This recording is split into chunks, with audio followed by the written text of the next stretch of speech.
Sebelumnya, Assalamualaikum warahmatullahi wabarakatuh. Perkenalkan, nama saya Putri Fatmasari. Di sini saya akan membuat video untuk memenuhi tugas mata kuliah Etika Bisnis dan Profesi, di mana kita akan membahas tentang dua hal, yakni yang pertama etika yang paling sering digunakan atau diterapkan di tempat magang, yang kedua etika yang paling sering dilanggar ketika berada di tempat magang, serta mengaitkannya terhadap teori-teori etika, filsafat, agama, dan sosial budaya. Yang pertama, etika yang sering diterapkan di tempat magang yaitu etika disiplin dan tanggung jawab, di mana setiap pegawai maupun peserta magang diwajibkan datang tepat waktu, menggunakan baju yang sopan dan rapi, serta melaksanakan tugas sesuai arahan.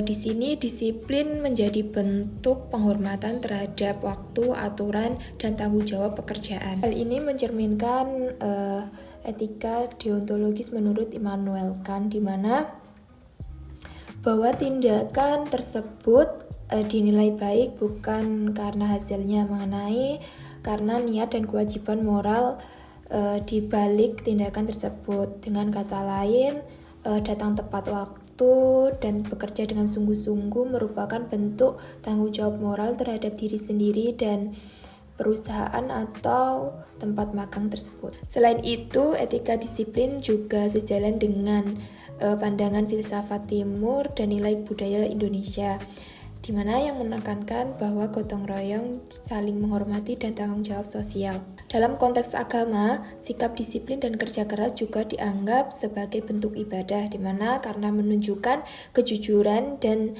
dedikasi terhadap pekerjaan yang dijalankan. Selanjutnya, etika yang sering dilanggar ketika di tempat magang yaitu etika komunikasi dan kesopanan dalam lingkungan kerja, di mana biasanya beberapa rekan magang atau bahkan karyawan sendiri kadang kurang menjaga tutur kata, misalnya berbicara dengan nada tinggi, kurang sopan saat berhadapan dengan pelanggan, atau menggunakan bahasa informal dalam situasi resmi. Pelanggaran ini biasanya tidak terjadi karena niat buruk, melainkan karena kurangnya kesadaran dan kebiasaan diri terhadap budaya profesional di tempat kerja. Jika dikaitkan dengan teori etika utilitarisme yang menilai kebaikan dan dari manfaatnya, komunikasi yang kurang mensopan dapat menimbulkan ketidaknyamanan dan menurunkan citra perusahaan. Artinya tindakan tersebut tidak membawa manfaat yang baik bagi semua pihak. Dari sisi hakikat manusia adalah makhluk sosial yang hidup berdampingan dan saling membutuhkan.